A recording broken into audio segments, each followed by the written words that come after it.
Hello out there. My name is Laolu Akonde, and you are on to Inside Sources.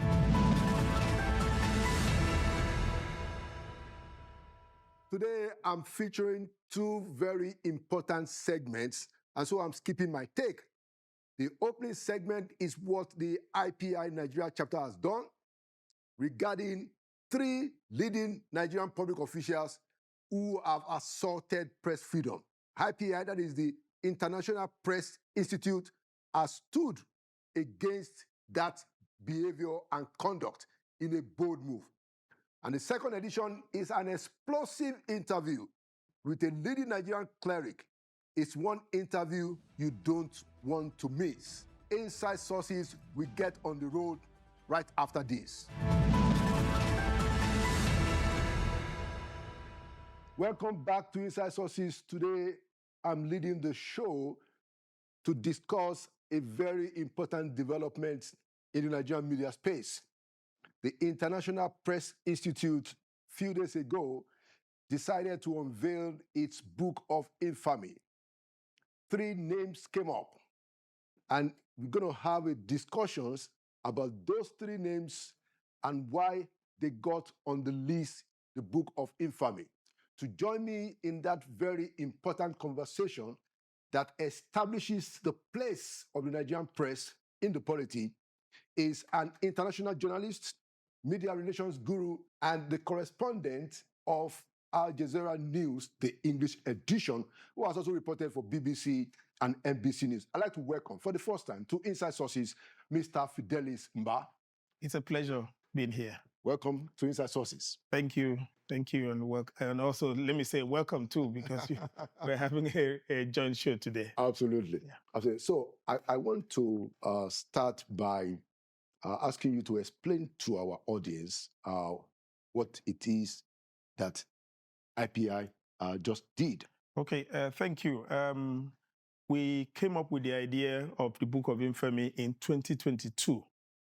But, we were fine-tuning plans on how to actually properly structure the Book of Infamy. In fact, we're playing with some names. We're playing with the name of Black Book. We say just hearing Black Book from a distance will scare people and all that. Yeah. So we actually conceived that idea because we started noticing an increasing pattern, which is a pattern of journalists being inhibited from carrying out their job, journalists being harassed, journalists being intimidated, journalists being arrested, detained, most times unjustly.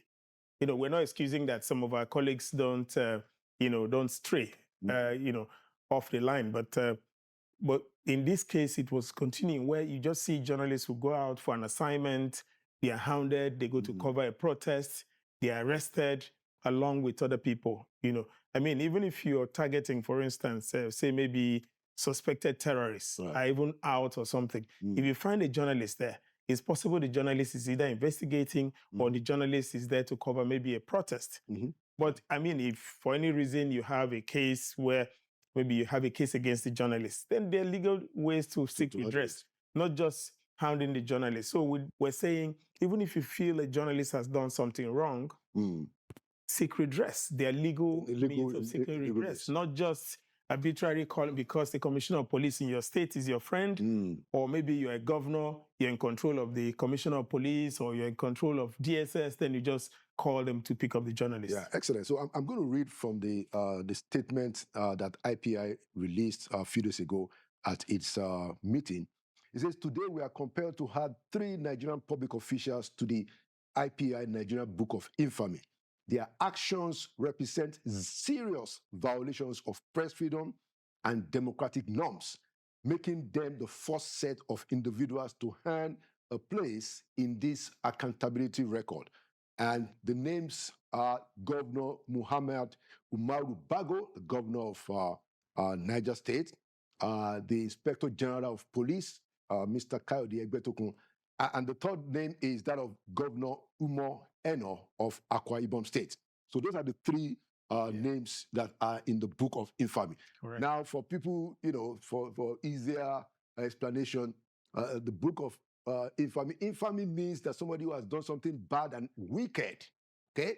And as far as the International Press Institute is concerned, these people have acted in a way that have been wicked and bad to press freedom and to journalists. So we're going to get into the details of what it is that these three officials, public officials, have done to have handled this. And for full disclosure, I am in support of this kind of bold action coming from the media, because since I came back as a presidential spokesperson into journalism, I found out that people don't respect journalists, and I've seen a lot of violations.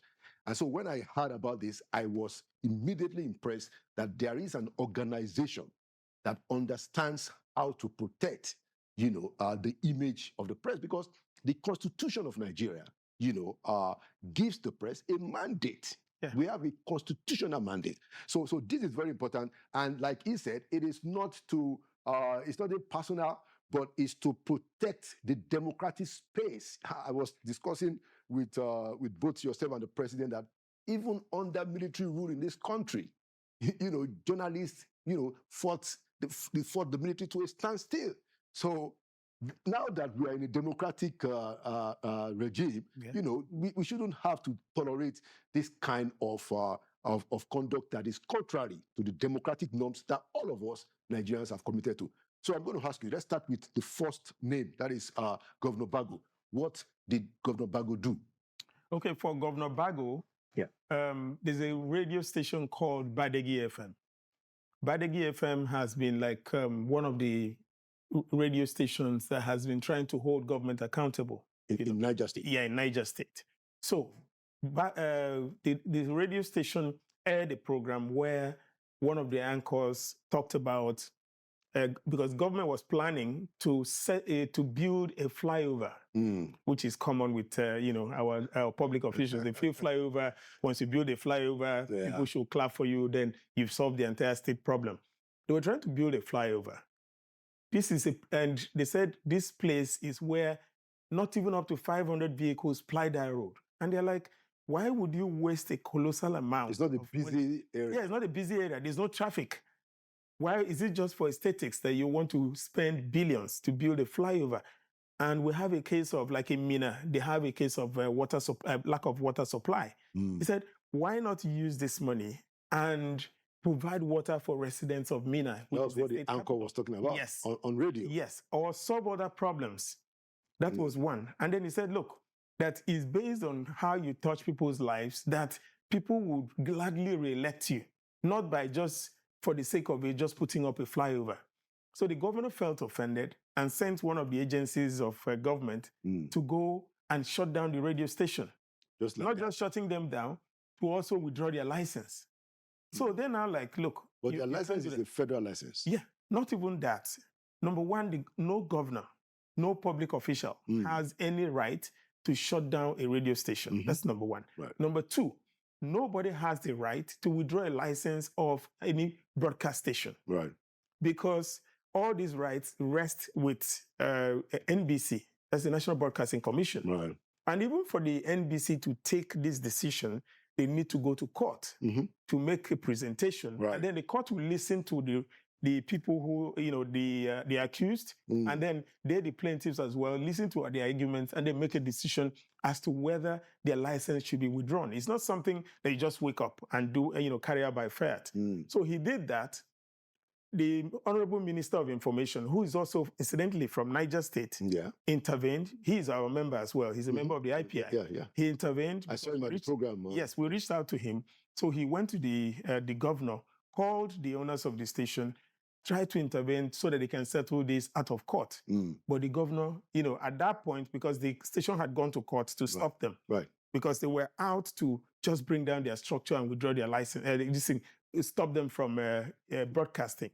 So with the intervention of the Minister of Information, they were able to, they prevailed on the radio station to withdraw the court case that they had filed. So they withdrew that, and the arrangement was for them to have an out-of-court settlement. Okay.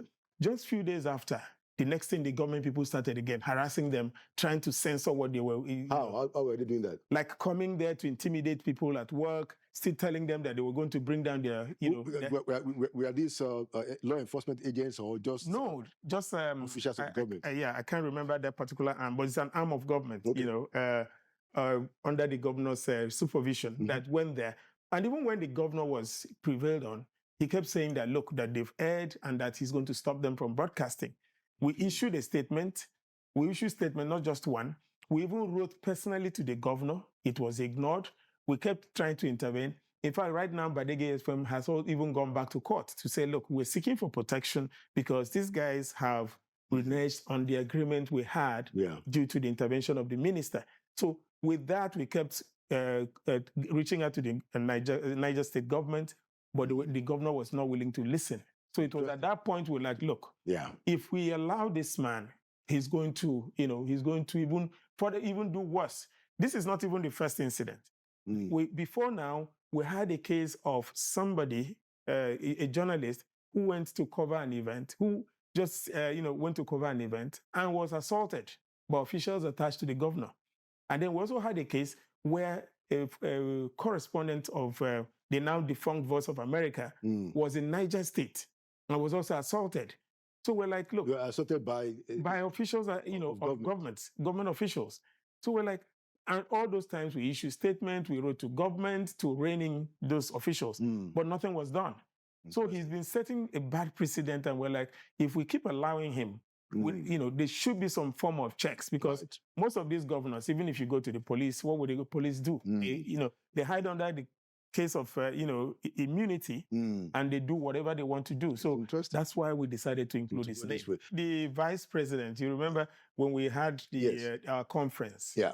When the Book of Infamy was launched, incidentally, we called up the vice president to launch the book. Yes. Nobody actually knew what was inside. So when we launched it, even the vice president was sort of like, let me not say embarrassed. He was a bit shocked, but he quickly had to intervene. As a senior political leader, he said that he pleaded with us and said, you know what, please give me 2 weeks, so that he can reach out to the governors. That's in this case Akwa Ibom and Niger, and also the IG of police, to see if something can be done. Because we're saying we're not putting these names permanently.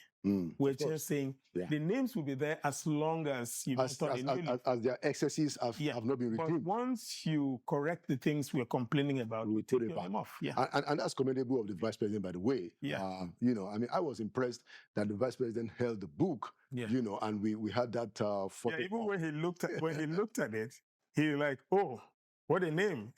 We must commend him, and we hope that his efforts to, bring reconciliation works. Let's move to the second name, that is the Inspector General of Police, Kayode Egbetokun. What about him? Well, for the IG of Police, his own case is, even if we want to rate them according to offenses, his is the worst, because in this case, we've had repeated cases of people using the police to harass journalists, arrest journalists during assignments, like when they go to cover events, when they go to cover protests, when they go, which one do we even mention and leave out? Because you look at even the protests that had to do with increment in fuel prices and all that, many journalists were brutalized, their equipment seized, some of them broken. We've written to him. Most of our colleagues have been arrested over time just for doing their job. A case in point is that of Azuka Ogujo Oba. I hope I got her surname right. She used to be a journalist with This Day, but she has her own platform. She covered a court proceeding that had to do with a land case in Lagos. But because the company in question was not, they didn't want that court case to be reported. They didn't want it out in the public. But because she reported it, then the next thing they called the police. Police got her arrested, detained for some days. We had to intervene, and then eventually she was released. She got a lawyer. And then what the police now, she was granted bail, what the police now did was, she lives in Lagos. They now started asking her to report to Abuja every week. Oh, wow. Let's look at the cost of transport, flying to Abuja from Lagos. Who will be taking care of those costs? She had to bear the cost. Oh, my. She had to fly in with her lawyer every visit. Why can't they, do the... To have his own too, in Onikon. So why didn't they ask her to report at the Zone 2 Onikon or go to the... That would seem like a deliberate attempt to actually cause her some discomfort. Yes, it was just to humiliate her and also to cause her serious discomfort, because how do you imagine she alone spending about, that's like, say, maybe average of 200,000 per trip, and then her lawyer. So this is more like 400,000 per trip. So that's 800,000. You're talking about airport taxes through and fro. You're talking about lodging in a hotel. Oh, it's just truly wicked. It's just really wicked. She kept doing that. We kept writing and pleading with the IG of police, but he wasn't listening. We've had cases of journalists just being arrested because they went to cover an event, like I mentioned earlier, and then so we kept writing to the IG. We kept pleading, even with Adejobi, the former PPRO, Yes, we engaged him a couple of times. Even now that Hunde is there. What did Adejobi say? No, but they would just make promises. Okay, like this, we're going to rein in the officers and all that. But nothing concrete was done. For the IG, we personally wrote to him a couple of times. He never responded. So we looked at it that, look, if we continue allowing the police to do this, and then, of course, the buck stops at the IG's table. Yeah. So he was not doing anything. Some state commissioners of police even tried to be a bit civil by trying to, protect journalists who were especially out on assignment. So there was no effort by the police, both the PRO, both the IG of police. So we decided, okay, the buck stops at the IG of police table. And that was why we decided his name has to go into the book of infamy. And we're saying, if tomorrow he changes, we'll definitely just take his name off. Interesting. For the Inspector General of Police, he is somebody who is even a public intellectual. He has a PhD. Yeah. And he worked with the current president when he was governor. Yeah, I was a young reporter in Lagos. Yeah. When the president was a governor. Exactly. I was in Government House. I used to see him. He was there as a CSO. That time, Disu, who is now an AIG, Tunji Disu, was the ADC to the governor. So I know that setup. He was there. I don't know any other politician in this country that has the kind of media connection and reach, ownership and friendship like President Bola Ahmed Tinubu. And to the extent that you are related to him, it's important for you to be very careful how you manage the press, because these excesses that have been described, we can't accept them in a democratic society. So let's move to the third point as we wrap up, the case of Governor Umoeno. What happened to him? For Pastor Umoeno, many see him as a gentleman. I also see him as a gentleman, also given the fact that he's a pastor. Recently, the case we have against him is that involving Channels Television. He expelled, the reporter and the cameraman were expelled from Government House just because they broadcast what he actually said. Not like they didn't forge anything. It wasn't a case of fake news. It was a case of what he said that they broadcast. And they reported. So he's like, okay, even if you were not happy with what they broadcast, you could have as well just approached them and say, oh, my brother, oh, my sister, oh, whatever, and just say, this is not fair now. You should have at least maybe tried to, just maybe, I didn't want this as out. But he didn't for any reason say, we go to politicians, we go to public officials, they will tell you something and tell you, please, this is off record. He never said it was off record. Because if he had said it was off record and they went ahead to broadcast, that's where he has a case against them. Because they did their job of reporting what he actually said, then the next thing he asked the CPS, which is the Chief Press Secretary, to expel them from Government House. And when we got... And the Chief Press Secretary himself, Mr. Ekere Teodoro, is an outstanding journalist of note. Yeah, even, Anyeka Nomana, he's Commissioner for Information, is also a journalist. So we reached out to both of them. We reached out to the Press Secretary.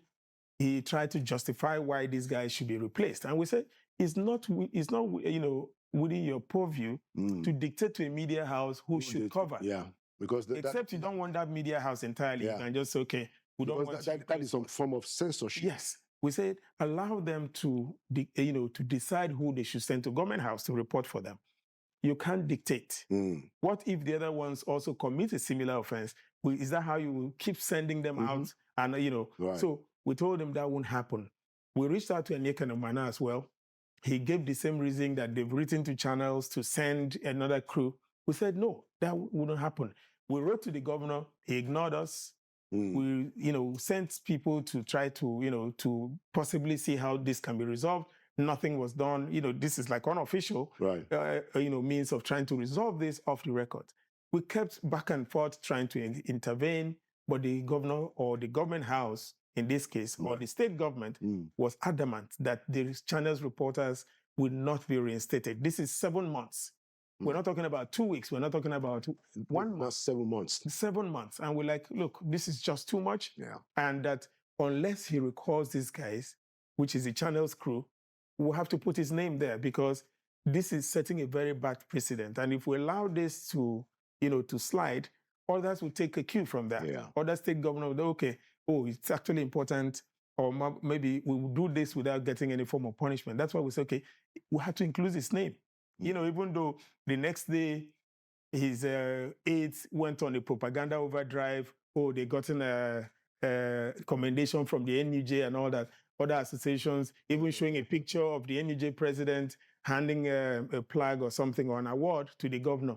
We're not saying you're not good. We're not saying we have nothing to do with your politics. Absolutely. All we're concerned is ensure that our members are reinstated. That's in this case, journalists are reinstated.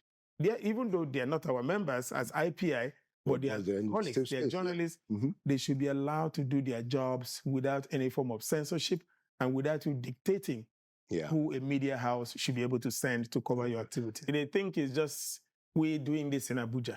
Their names will go to our headquarters in Vienna. Their names will be circulated around the world. And anywhere that press freedom violation is mentioned, their names will be at the front burner.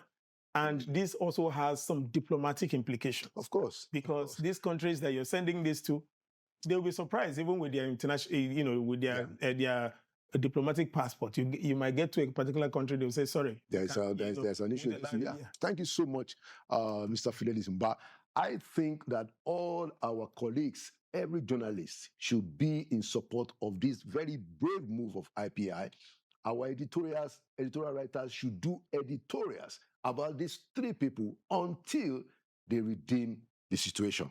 Thank you for coming to Inside Sources, Mr. Federalism, and thank you for the work that IPI is doing. My pleasure. Thank you so much for having me. All right. Inside Sources will be right back. Welcome back to Inside Sources. Today, as we continue our conversation on the future of Nigeria, I have an eminent Nigerian cleric who has also had significant involvement in Nigeria's politics. He is the General Overseer of Living Spring Chapel International. He's also the host of Turning Point Global, an online church that has members from over 100 nations, and is currently the National Director in charge of politics and governance in the PFN. I'd like to welcome the former Deputy Speaker of Oyo State House of Assembly, Pastor Femi Emmanuel. Pastor, you are welcome to Inside Sources. Thank you very much, Laulu. This is a wonder. I appreciate what you are doing here. Thank you so much. Thank you so much. So since it's your first time on Inside Sources, I'm going to ask you my custom question. If you look at where Nigeria is today, do you think that we are heading in the direction of that greatness that many of us believe is the destiny of our country?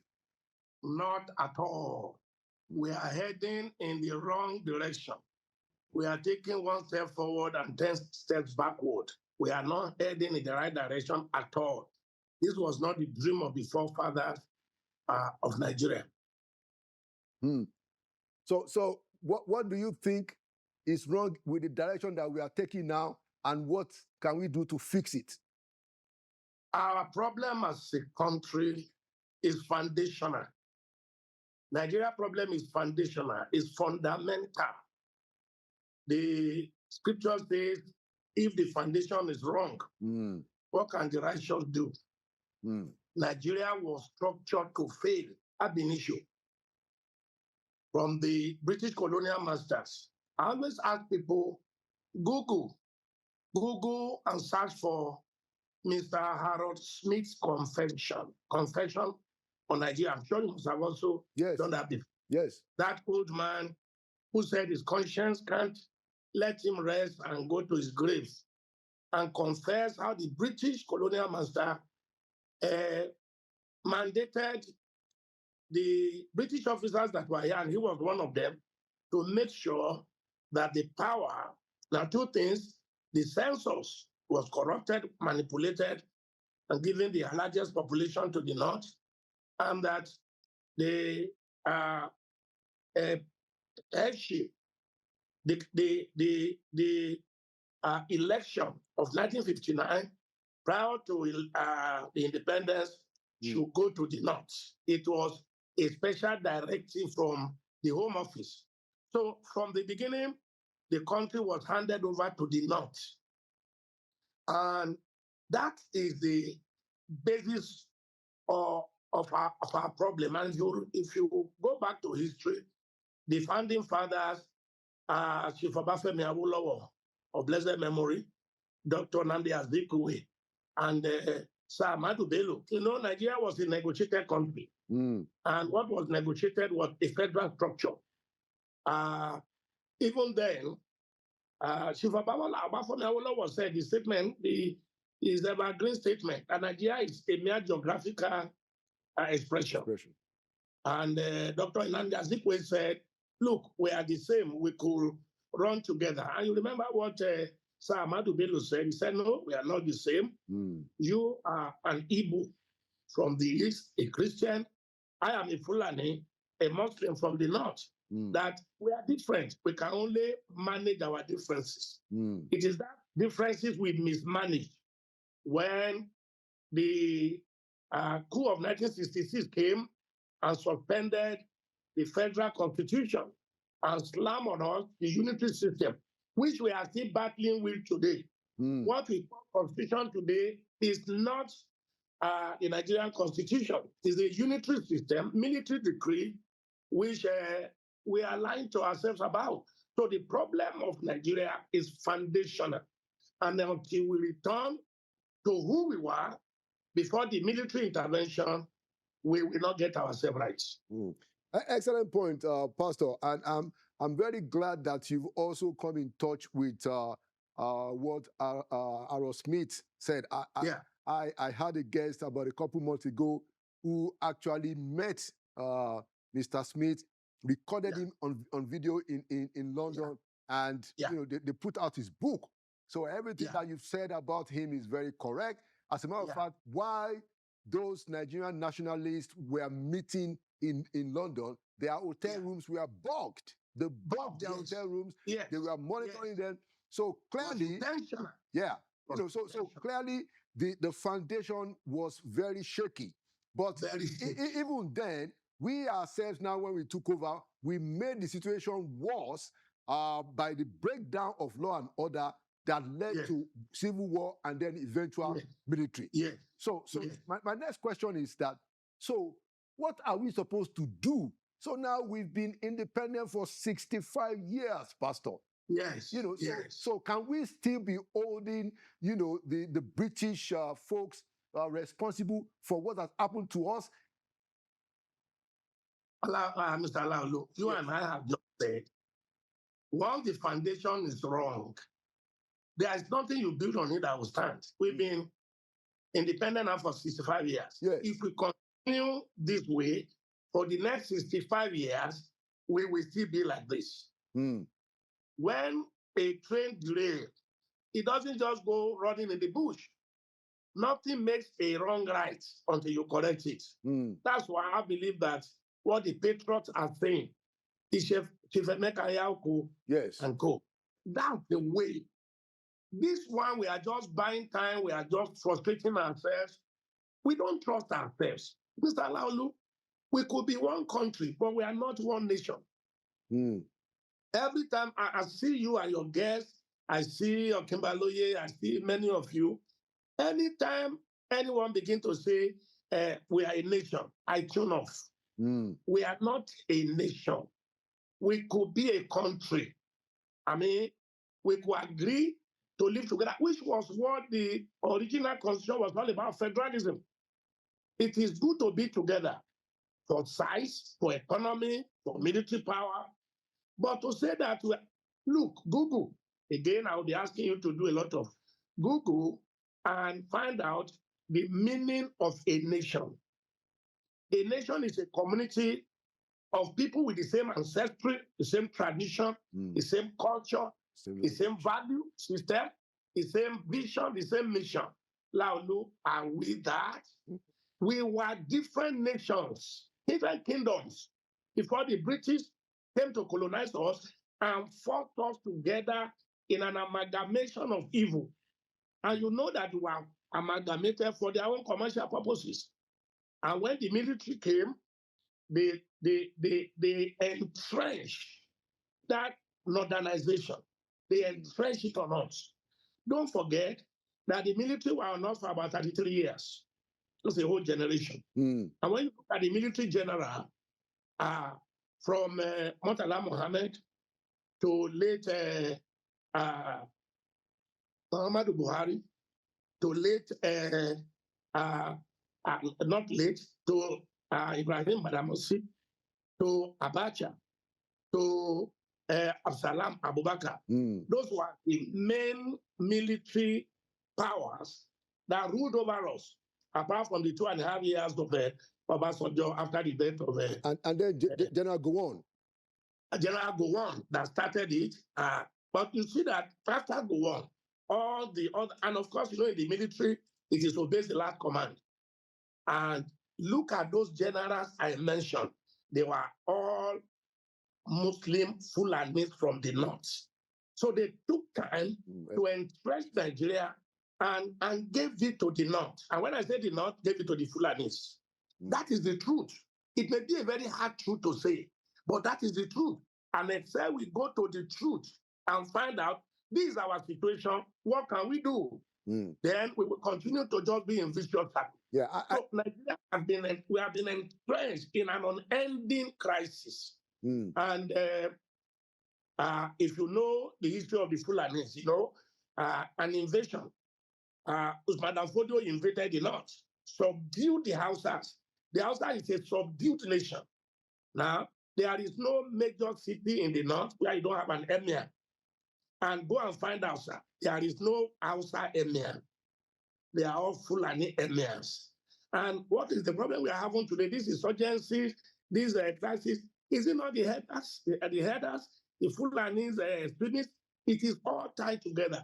We will have peace and have progress if we return to what we were before their intervention. So saying we've been long, why should we keep on blaming the British? It is the foundation they have laid that we are still on.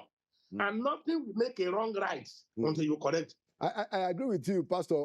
I was trying to say that we have had enough time to fix our problem. That was the point I was trying to make, you know, which is why I will now ask you that. So what should we do?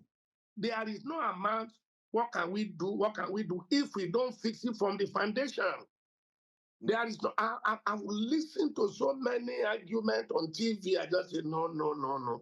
We have to go back. Once you have a foundation, a structural failure, it's different from when one window pane is broken, you change it.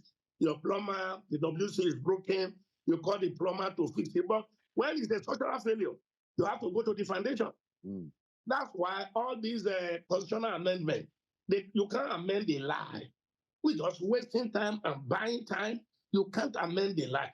I want to ask you, where did we sit down to make Nigeria 36 states with Abuja as the capital? Where did we sit down? The country that was negotiated was 3 regions: the North, the West, the East. 1963, by plebiscite, Midwest came. Where did we sit down and draw the boundary and then gave 19 states to the North? 774 local government, majority to the North. 8,800 ward, majority to the North. Look, there is no bill that can pass in that National Assembly if the North does not say so. Because the North, as we have it today, is the kingmaker. I don't hate the North.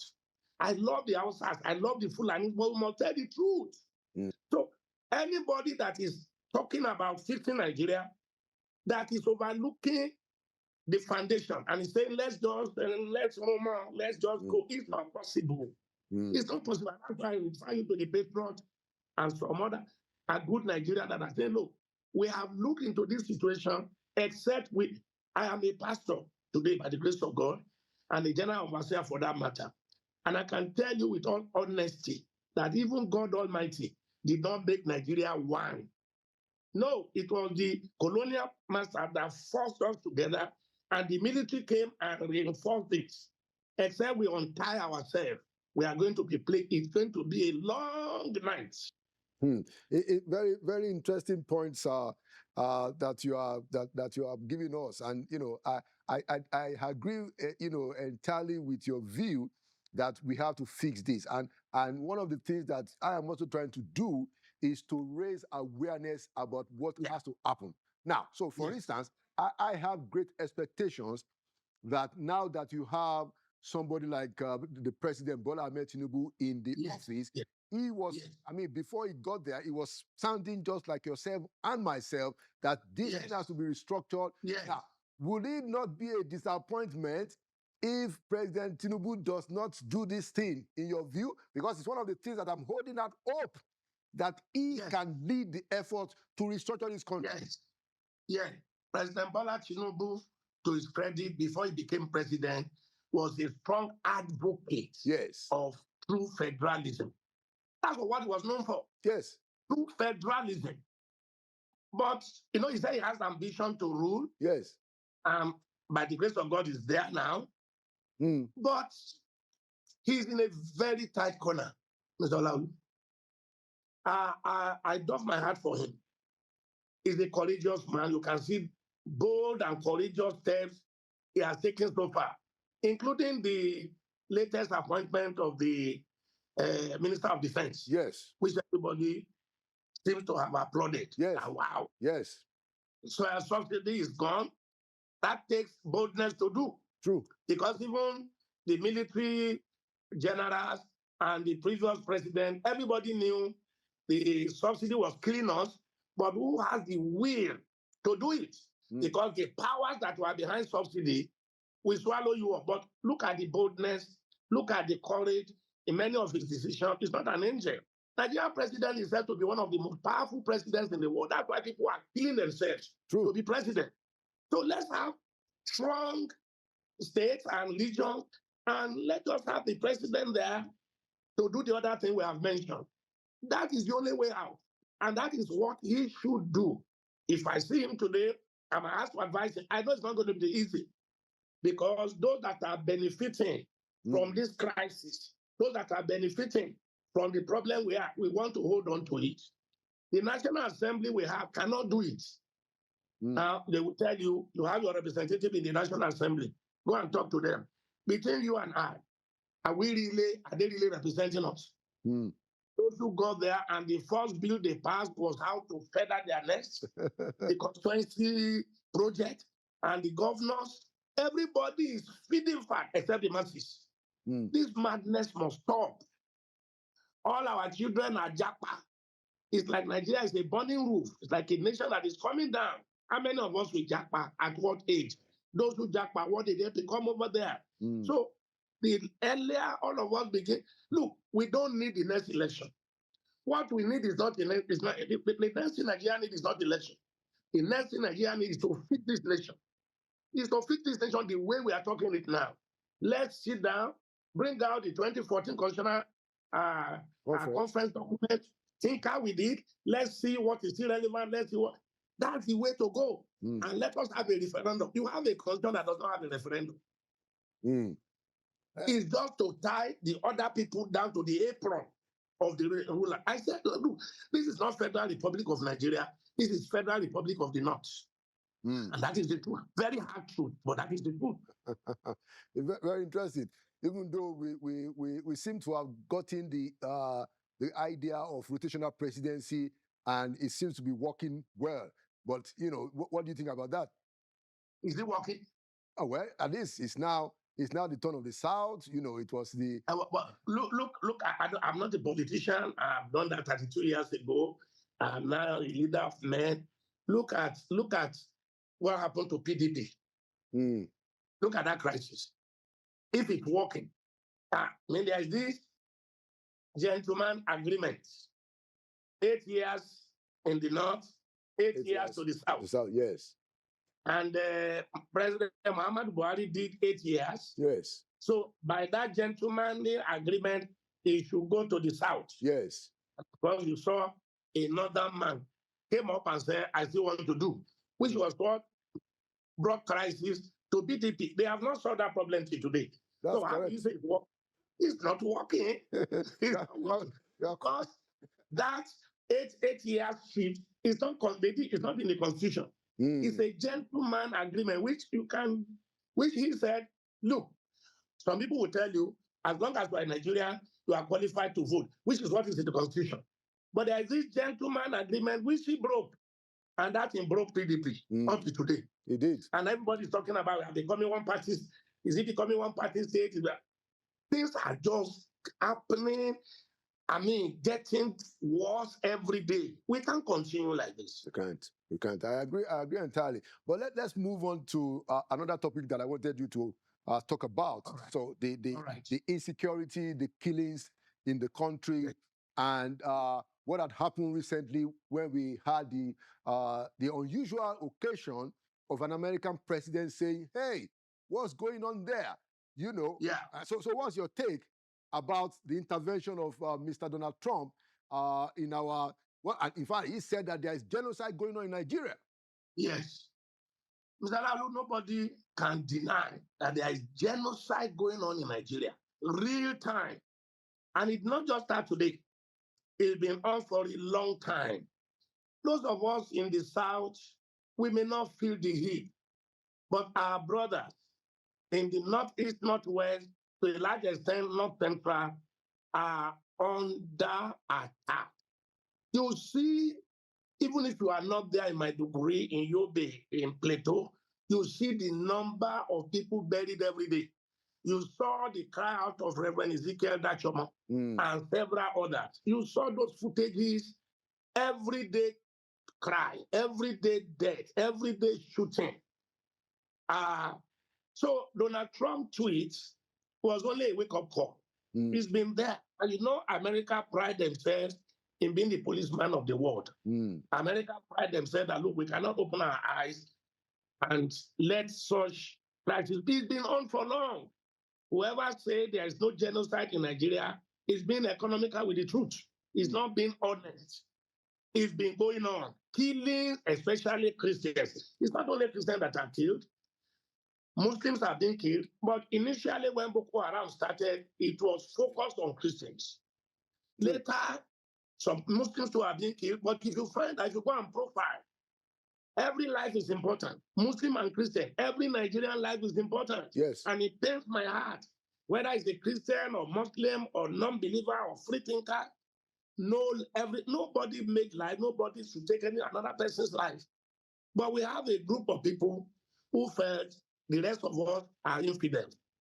The rest of us are Catholics. If you don't agree with that, their own Islamic ideology, you either submit or you are taken off. It's been there. So Donald Trump only was saying the obvious. And of course, being an American, being the kind of person he is, we are not going to allow this to continue. I fully agree with them. There are those that are saying, Pastor Emmanuel, you are a patriotic leader. You are a patriotic Nigerian.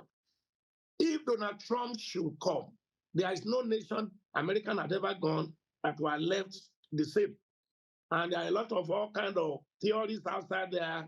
It's coming for our minerals, it's coming for our oil, it's coming to destabilize us.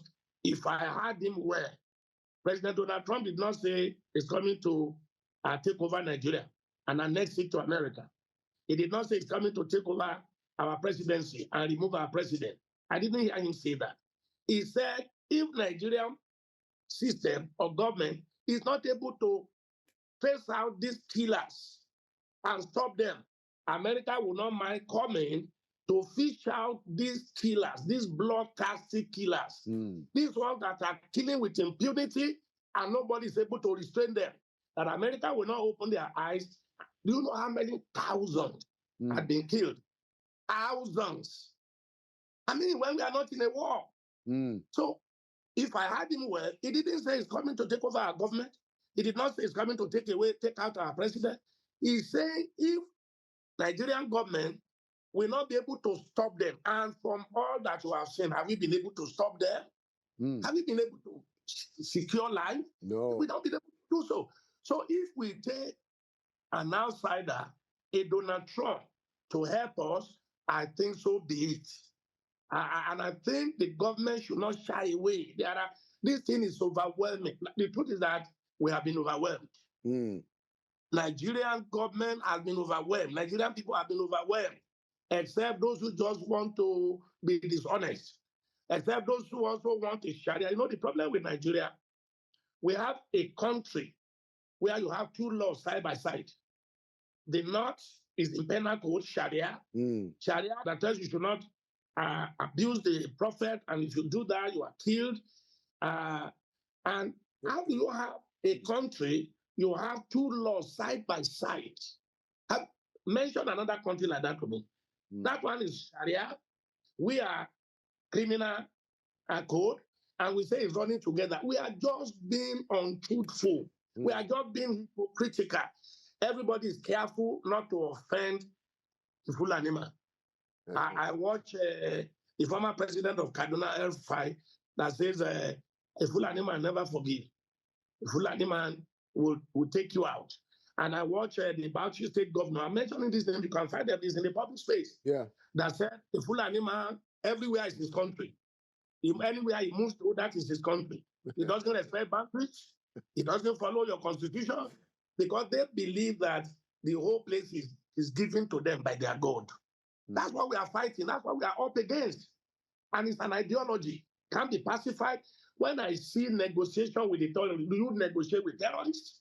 No, Americans say you don't negotiate with terrorists, you take them out.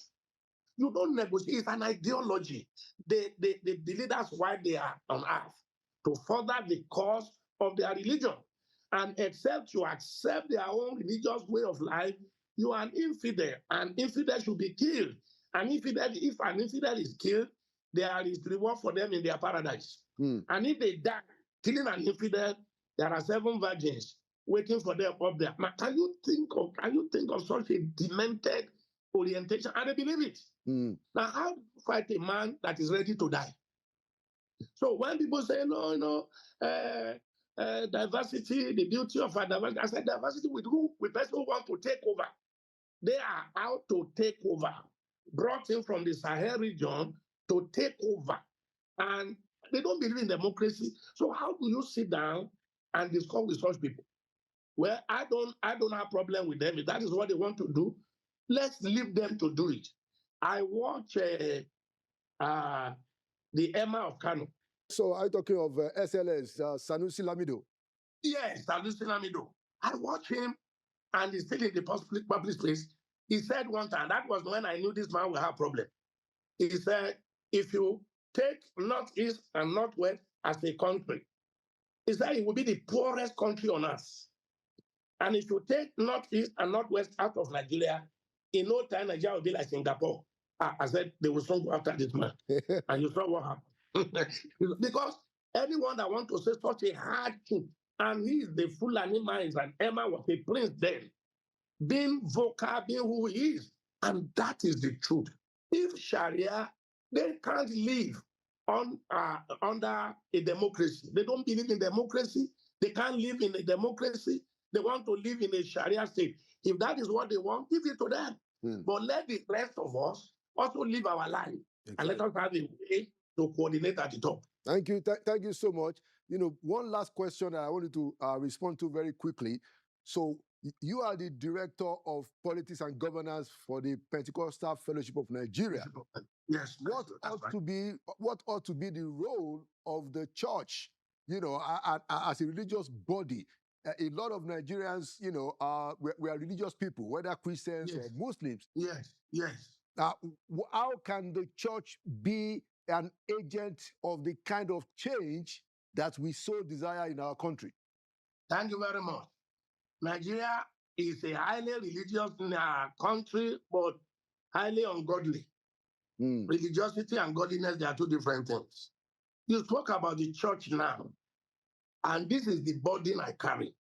Look, God took me to politics 32 years ago, 1991, 1992, 1993. I saw that my eyes open. It's like a veil just left to see what Nigerian state is. That is the passion and the burden I carry. What I saw in politics cannot be seen from the pulpit. The church is a sleeping giant. The church does not know the power they have. The power of democracy, the power of democracy is people. People. The church has people. The church has spread. The church has intellectual people. The church even have money. But the church is a sleeping giant. We all grew up as Christians to be told politics is dirty. Politics is evil. Don't go near politics. They will spoil you. If you want to go make heaven, leave politics for politicians. Leave politics for politicians is what has brought us to this level. Next to God's power is political power. Next to God's power is governance. And you say, leave politics for politicians. A Yoruba adage says, if you leave the cloth for a madman, he will turn it into shreds. Leave politics for the politician. Politics is dirty. Politics is not dirty, but we have left it in the hand of dirty people. We left it in the hand of corrupt people. And that's why we find ourselves where we are. The church should salvage this nation. We have the population. We have the spread. We have the intellectual capability. We even have the money, but we are politically asleep. And that is the problem the church has. And I keep saying to the church, we have prayed enough. All this, let us pray, let us pray. We will still be praying. But we have prayed to a level that God has answered our prayer. Mr. Olaolu, God has answered our prayer in this country. You say how? By giving you, look, a denomination, a political, a Pentecostal church, one in this country, has over 11 million members. Parishes and branches everywhere. Some other churches, I don't want to be mentioning them on air, also have massive. But, you know, the Christian community in Nigeria is an imprisoned community. We, their general overseer, and I'm not counting myself out, we, their general overseer, had imprisoned them. And you know, the church is the shepherd and the sheep. The sheep will never see anything that the shepherd has not made him to see. Especially with the Pentecostal brand. It is we Pentecostals that call our overseer Daddy and Papa and our Lord, and we follow them like a sheep, follow the shepherd. So I call on the general overseer, give a new orientation. Let's tell our members, politics is not evil. That was a mistake of the past. Politics is not evil. You know, in Nigeria, there are two major religions, apart from the traditional religion, Islam and Christianity. While Christianity believes that there is a separation between the states and the church, the other religion believes that you acquire the governance, the coercive and the economic power of the government to enforce the religion. That's our problem. So the church must wake up. I told the church leaders, I said, can we get a month, just a month, only 1 month, to reorientate our members? Let them know that they have civic responsibility to this country. They are not just there praying and hoping for when Jesus will come the second time. God has already given up. Look, I became a Christian 53 years ago, 1972. I got born again in First Class Gospel Church. Till now, 53 years. Since that 53 years till now, I met the church praying when I got into the church. The church is still praying till today. And I said to you, when you continue to do the same thing the same way and hoping for a different result, that is the definition of madness. If you pray for 50-something years, some people have been there before me, 40 years, 30 years, and the thing is deteriorating instead of getting better. Shouldn't something say to you, we are missing something? Now, you can't change the system you are not involved in. So let the church fathers know, unless you are involved. The Bible says we are the salt of the earth. You don't put a salt on the shelf to make a difference in what you are cooking. You get involved and it changes the character. Absolutely. The Bible says when the righteous are in power, it is when, not if. So if the church will take themselves away from governance, I am not saying the general overseers to go partisan. I can't go partisan. General Overseer cannot go partisans. Our daddies, whose name I don't want to mention it, can't go partisans. But God has given us these people as members, and they submit to us. Let's orientate them. Let's ask them, go back to your street, go back to your ward, and join. Politics is grassroots. And that's another thing. Even non-Christian, there are patriotic. Can I say this? There are patriotic Nigerians. There are Nigerians who won't steal in and outside of church, even from Muslims, even from men and Muslims that are not seeing other people as infidel. There are good Nigerians inside this country, outside of this country, who have the passion, who have the intellect, who have the ability, who won't steal, that can fix this nation. But the system we are playing now will never allow them to emerge. Because the system is a political system. And in Nigeria, democracy is only on paper. Democracy is supposed to be the government of the people, by the people, for the people. That's not in Nigeria. In Nigeria, political parties are owned. Mr. Olaolu, as brilliant, as cerebral as you are, as civilized as you are, if you want to be a councillor, the smallest, you must have a godfather. Because some people own the structure. So you can, if you don't have credible delegates, you can't have credible candidates. Wow. If we vote, the structure we are running now, if we vote 100 times, we'll be voting for the same people. Because it is the party that will produce who to vote for. Yeah. This is what many Nigerians don't know. Don't know it at all. Many Nigerians don't even know it at all. Even the youth. Look at the population of the youth in this country. Huge. But you can't change anything on social media.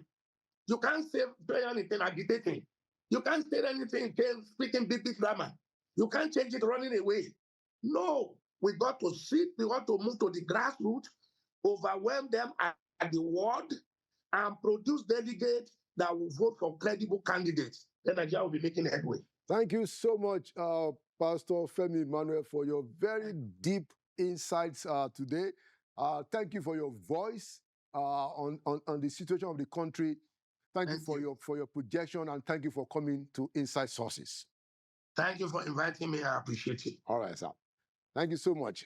And that's another edition of Inside Sources. Like we always say, Nigeria will prevail. Nigeria will prevail because we will continue to talk like this and bring people who will speak to the issue. Thank you for watching. My name is Laodu Akonde. And by the grace of God, I'll see you at the next edition.